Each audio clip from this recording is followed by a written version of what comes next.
Robert ini semasa hidupnya dia telah membunuh 49 wanita. 49 wanita selama hidupnya, dan semua korbannya itu adalah perempuan pecandu narkoba, perempuan seks, dan perempuan yang gangguan mental. Semua diculik dan diperkosanya, dan semua potongan-potongan tubuh daripada jasad-jasad korbannya itu dikasihkan ke peternak babi.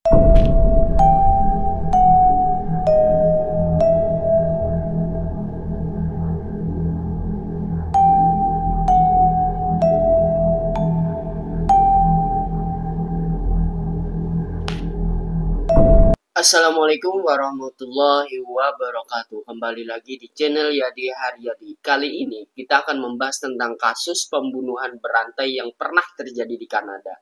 Yang mana kasus ini pernah menggegerkan masyarakat Kanada pada saat tahun 1978 sampai 2001. Dan kasus ini dilakukan oleh seorang peternak babi, yang mana dia juga diberi gelar itu pembunuh peternak babi. Dia bernama Robert William Pickton. Robert ini semasa hidupnya dia telah membunuh 49 wanita. 49 wanita selama hidupnya, dan semua korbannya itu adalah perempuan pecandu narkoba, perempuan seks, dan perempuan yang gangguan mental. Semua diculik dan diperkosanya, dan semua potongan-potongan tubuh daripada jasad-jasad korbannya itu dikasihkan ke peternak babi, dikasihkan ke babi yang dia ternak selama hidup dia, yang diwarisi oleh keluarga dia. Nah, jikalau kalian mendengar daripada kisah si Robert William Pickton ini, kalian pasti akan gregetan dengan kisahnya ini dan cemas, Kak, karena ini merupakan pembunuhan terbesar yang pernah terjadi di Kanada.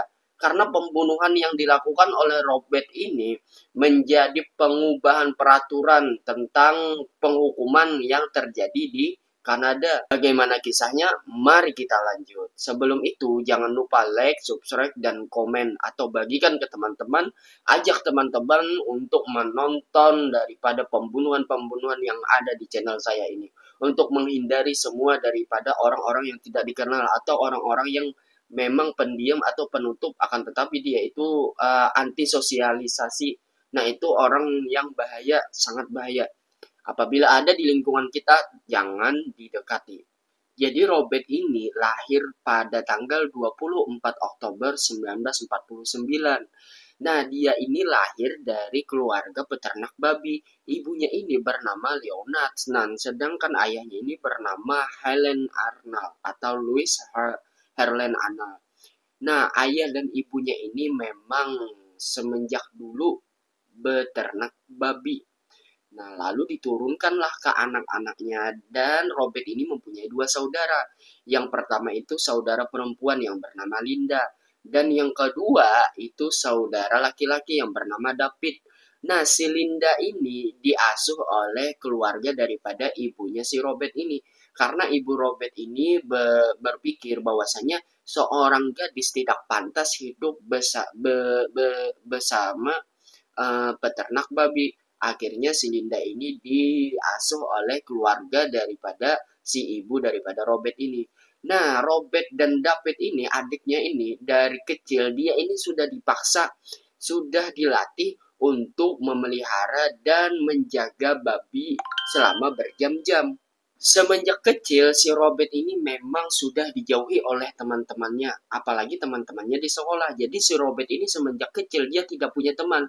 Temannya ini cuma saudaranya saja, ya, si David ini. Nah, kenapa begitu? Karena si ibunya Robert ini, si Louis ini, ketika dia mengantarkan Robert dan saudaranya ini sekolah, si ibunya Robert ini selalu memakai pakaian kotor dan berbau babi. Hingga teman-teman daripada Robert di sekolah ini sering mengucilkan dan mengejek, bahkan membuli si Robert ini. Bahkan si Robert ini punya gelaran di sekolahnya, yaitu babi bau. Hingga membuat si Robert ini tidak pernah berinteraksi sosial dengan teman-temannya di sekolah. Dia ketika di sekolah, dia sekolah aja gitu. Belajar gitu, udah gitu aja. Habis itu dia pulang. Nah, si Robert ini dia sangat dekat, memang sangat dekat dia ini sama ibunya. Nah, akan tetapi dia ini tidak terlalu dekat dengan ayahnya. Kenapa? Karena ayahnya Robert ini memang sangat disiplin dan sangat keras, keras kepala. Makanya si Robert ini tidak terlalu dekat dengan ayahnya. Semenjak di bangku sekolah, si Robert ini selalu mengalami pembulian dari teman-temannya, sehingga membuat dia ini susah untuk mencari teman yang yang mau berteman dengan dia. Nah, sewaktu kelas 2 dia tidak naik kelas, sehingga orang tua daripada si Robert ini memasukkan si Robert ke sekolah khusus, yaitu sekolah-sekolah tempat orang disabilitas untuk si Robert ini. Padahal Robert ini orangnya normal aja dia. Tapi karena dia mendapatkan pembulian dan mendapatkan teman yang tidak bagus untuk dia, akhirnya dia keluar dari sekolah. Dia dikeluarkan oleh orang tuanya dari sekolah tersebut dan sekolah di tempat sekolah khusus. Nah, pada usia 12 tahun, si Robert ini memelihara anak sapi yang dia pelihara sampai sapi ini menjadi besar. Dan sapi ini menjadi hewan kesayangan si Robert ini. Nah, ketika Robert ini pulang sekolah, ternyata dia mencari-cari sapinya ini, ternyata sapinya ini tidak ada. Nah, dia cari-cari ke peternakan babi, ke belakang rumah, ke sawah, ke tempat ladang. Dia cari-cari tidak ada babinya ini. Setelah dia disuruh pulang oleh ibunya, ternyata dia mendapati bahwasanya si sapi ini, sapi kesayangan Robert ini ternyata sudah disembelih oleh ayahnya, sehingga membuat Robert ini sedih. Dan pada tahun 1963 si Robert ini putus dari sekolah, dan sebelum dia ini bekerja untuk peternak babi keluarganya, dia ini bekerja sebagai pemotong daging di sebuah pasar. Dan dia bekerja selama 7 tahun untuk memotong daging-daging yang ada di pasar. Sebelum akhirnya dia bekerja paruh waktu untuk beternak babi. Dan pada tahun 1978 sampai 1979, kedua orang tua Robert ini meninggal dunia, sehingga saudara kandung daripada Robert ini mendapatkan warisan peternak babi. Nah, lalu saudaranya ini menjual daripada bagian-bagian daripada warisannya ini. Dan Robert waktu itu menjadi kaya mendadak karena dia menjual lahan pertaniannya itu kepada seorang pengembang properti di Kanada pada saat itu. Dan pada tahun 1990, disinilah awal daripada pembunuhan yang dilakukan oleh si Robert ini. Nah, pada saat itu wanita-wanita di wilayah dia ini mulai menghilang satu persatu, yaitu dari wanita pekerja seks dan wanita pengguna-pengguna zat atau obat-obatan. Di situ mereka mulai hilang. Nah, lalu para warga pada saat itu meyakinkan bahwasanya pembunuh berantai mulai beraksi lagi pada saat itu. Karena sebelumnya itu ada pembunuh berantai yang sebelum daripada Robert ini dikenal di Kanada tersebut. Dan pada tanggal 23 Maret 1997, si Robert ini ditangkap oleh pihak kepolisian karena dia didakwa atas kasus percobaan pembunuhan terhadap pekerja seks yang bernama Wendy, seorang wanita bernama Wendy. Nah, Wendy ini pekerja seks, yang mana Wendy ini diborgol dan dibawa ke peternakan oleh si Robert ini. Dan Wendy ini mengalami beberapa luka sayatan karena dia ditikam 4 kali oleh si Robert ini. Hingga akhirnya si Wendy ini berhasil menangkap senjata atau pisau yang ingin ditikamnya lagi selama 5 kali. Waktu 5 kali ditikam, dia berhasil menangkap daripada senjata Robert ini. Akhirnya dia membalas si Robert ini dengan tikaman, dan Robert ini mengalami pendarahan yang berat.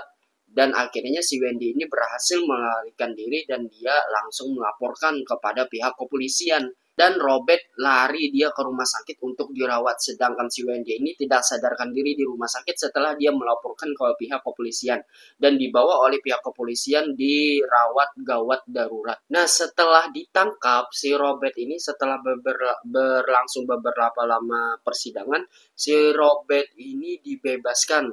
Nah, dia dibebaskan dengan jaminan. dengan jaminan dan tuduhan percobaan pembunuhan terhadapnya yang ditangguhkan pada tanggal 27 Januari 1998. Nah, kenapa dia dibebaskan secara ditangguhkan karena kasus percobaan pembunuhannya? Karena menurut pihak kepolisian pada saat itu dan menurut jaksa, si Wendy ini tidak bisa memberikan keterangannya secara stabil karena Wendy ini mengalami masalah kecanduan narkoba sehingga semua keterangan-keterangannya itu tidak bisa meyakinkan jaksa dan pihak kepolisian pada saat itu untuk membantu dia menangkap si Robert ini atas tuduhan percobaan pembunuhannya. Dan pada tahun 1992, ternyata saudara kandung daripada Robert ini ditangkap oleh pihak kepolisian yang bernama si David ini. Dia ditangkap karena didakwa telah melakukan penyerangan seksual kepada seorang wanita. Yang mana korbannya ini mengaku bahwasanya si David ini menyerang dan menikamnya di peternakan babi milik si David sama si Robert ini. Akan tetapi si David ini dibebaskan dengan pembebasan bersyarat dipercoba selama 30 hari pembebasan bersyaratnya dan si David ini mengalami denda dengan kasusnya tersebut. Dan pada tahun 1988 sampai 1991 si Robert ini juga bermasalah dengan pihak kepolisian karena kasusnya di dalam perlalu lintasan. Dan pada tahun 1996 si saudara daripada Robert ini, si David ini dituntut oleh pejabat Kanada pada saat itu karena dia melanggar peraturan zonasi yang mana dia itu mengabaikan pertanian yang menjadi zonanya dan telah mengubah bangunan pertanian besar di tanah tersebut untuk tujuan mengadakan tari, konser, dan rekreasi lainnya. Nah, mereka mulai mengabaikan operasi pertanian di lokasi tersebut dan mendaftarkan badan amal kepada pemerintah Kanada pada tahun 1996 dengan mengelola dan mengoperasikan acara tersebut khusus dengan fungsi daripada tari, pertunjukan, dan pameran atas nama organisasi layanan, organisasi olahraga, dan kelompok terhormat lainnya. Sehingga hal ini membuat pejabat Kanada saat itu yang bernama Prodko Kwantlam itu menjadi geram dan menuntut si David ini. Akan tetapi dua bersaudara si Robert sama si David ini mengabaikan daripada tuntutan yang diberikan oleh pejabat Kanada pada saat itu. Nah, mereka tetap melaksanakan pesta dansa pesta dansa liar di pertanian mereka, di peternakan mereka, yang mana mereka itu mengundang daripada beberapa perempuan-perempuan seks pada saat itu dan dan banyak daripada orang-orang yang datang daripada pertunjukan tersebut, bahkan lebih daripada 2.000 orang termasuk anggota daripada Hells Angels diketahui sering mengunjungi tempat-tempat tersebut. Nah, selanjutnya saudara Picton ini atau si David sama Robert ini dia mengabaikan tekanan-tekanan hukum yang semakin meningkat dan mengadakan pesta malam tahun baru pada tahun 1998. Setelah acara tersebut, pihak kepolisian mengeluarkan surat perintah dan penangkapan terhadap orang-orang yang mengadakan pesta tersebut. Jadi, apabila pesta itu diadakan lagi pada saat malam tiba, nah, si dua saudara Picton ini, yaitu David dan Robert, akan ditangkap oleh pihak kepolisian. Dan pada saat itu, status nirlaba dicabut oleh pihak berwenang karena mereka menganggap bahwasanya petani pada saat itu terlalu asik mengadakan pesta, menari-nari, dan mengundang para wanita-wanita pekerja seks sehingga mereka tidak dapat melaporkan keuangan penghasilan mereka. Dan salah satu karyawan daripada Robert ini menemukan beberapa dompet wanita-wanita yang hilang di peternakan si Robert ini dan si karyawan daripada Robert ini melaporkan ke polisi atas tuduhan bahwasanya mereka si karyawan ini menganggap wanita-wanita yang hilang selama ini diduga karena kasus penculikan pembunuhan yang dilakukan oleh dua bersaudara tersebut. Dan karyawan daripada Robert ini pernah menemukan lemari es. Akan tetapi pada saat penggeledahan tidak ada bukti sama sekali tentang laporan daripada karyawan si Robert ini. Nah, setelah berlangsung lama, akhirnya si Robert ini diketahui memiliki lemari es, yang mana lemari esnya itu adalah potongan-potongan daripada korban yang dia bunuh.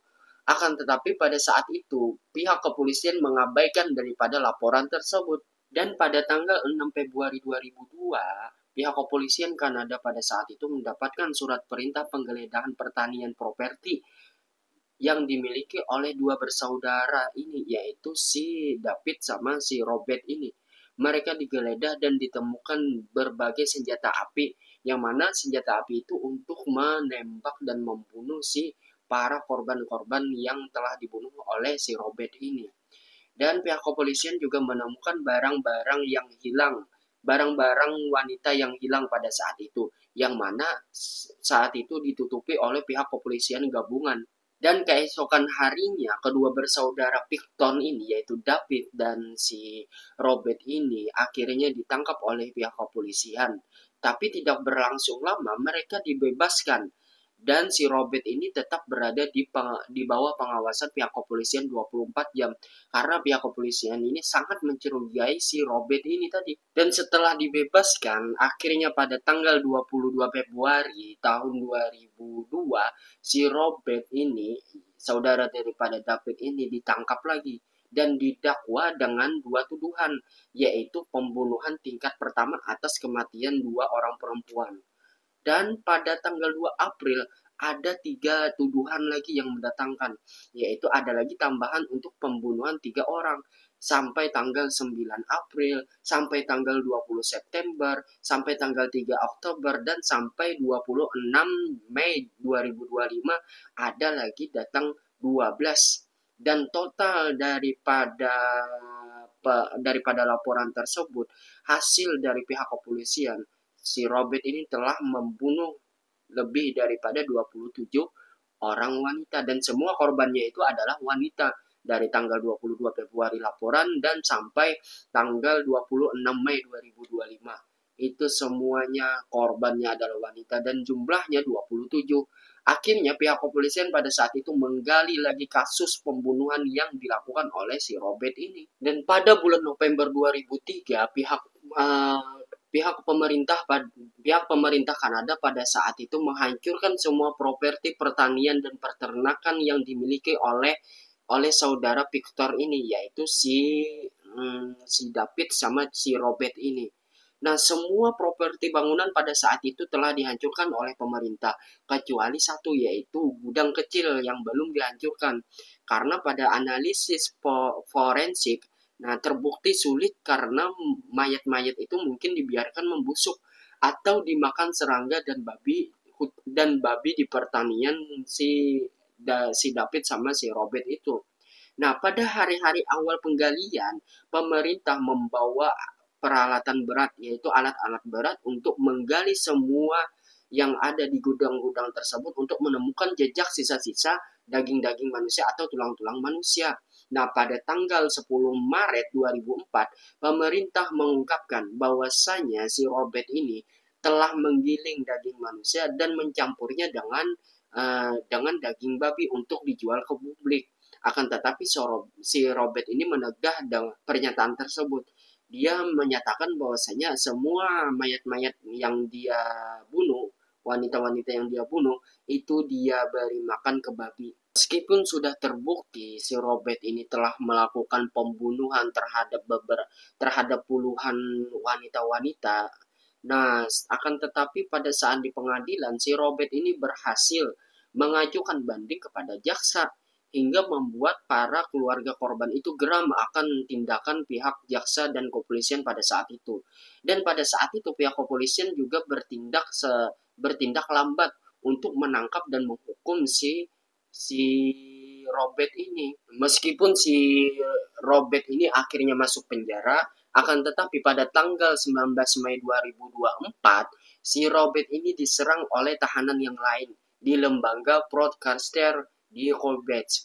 Nah, tahanan tersebut bernama Martin, yang mana Martin ini sudah digambarkan dia ini pernah mempunyai riwayat bahwasanya dia ini pernah menyerang beberapa tahanan yang lain.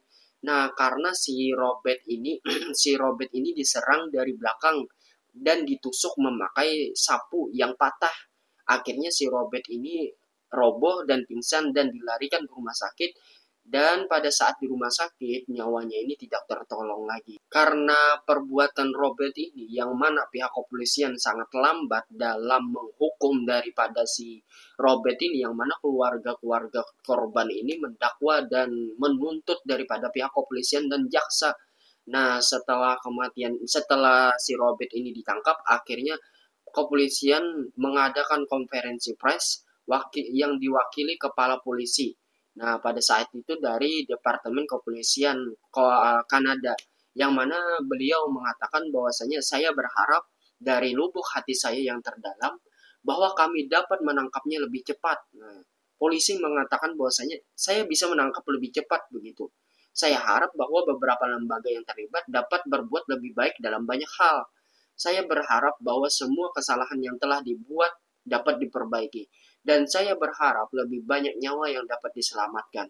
Jadi atas nama saya dan atas nama Departemen Kepolisian, dan saya pria dan wanita yang bekerja pada penyelidikan ini, dan semua pria dan wanita yang bekerja pada penyelidikan ini, saya ingin menyampaikan kepada keluarga korban betapa kami semua turut berduka cita atas kehilangan Anda, dan karena kami tidak menangkap monster ini lebih cepat. Nah, pada saat itu pihak kepolisian pada saat itu menyayangkan wakil kepala kepolisian Departemen Kepolisian di Kanada itu menyayangkan anggotanya karena tidak cepat dalam menangkap si monster peternak babi ini, yang mana telah mencapai korbannya itu 47. Nah, akan tetapi anak-anak korban ini mendapatkan konferensi dari pemerintah dengan beberapa biaya hidup mereka. Inilah tadi kisah daripada seorang pembunuh yang bernama Robert yang pernah terjadi di Kanada pada tahun 90-an sampai 2000-an, yang mana ini dapat menjadikan pelajaran bagi kita untuk selalu waspada terhadap seseorang yang pendiam gitu. Apalagi orang ini antisosial, itu harus kita waspadai. Karena orang-orang yang antisosial itu biasanya memiliki cenderung latar belakang yang mana latar belakang masa lalu, yang mana dia ini mempunyai masa lalu yang seperti sifat pendendam, yang membuat dia ketika dia marah atau melihat seseorang yang dia tidak sukai, dia pikirannya mau membunuh aja gitu. Makanya kita sebagai seseorang, apalagi wanita ini, berharap hati-hati, apalagi bagi orang yang belum kenal. Buat teman-teman, terima kasih sudah menonton, terima kasih sudah mendengar cerita-cerita daripada kasus pembunuhan, pemerkosaan, penculikan yang pernah terjadi di dunia, bahkan di Indonesia. Saya akan terus menggali tentang kasus-kasus pembunuhan, penculikan, pemerkosaan.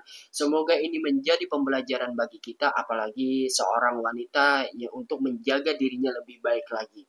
Jangan lupa subscribe, like, dan komen. Terima kasih, sampai jumpa untuk informasi-informasi yang lainnya.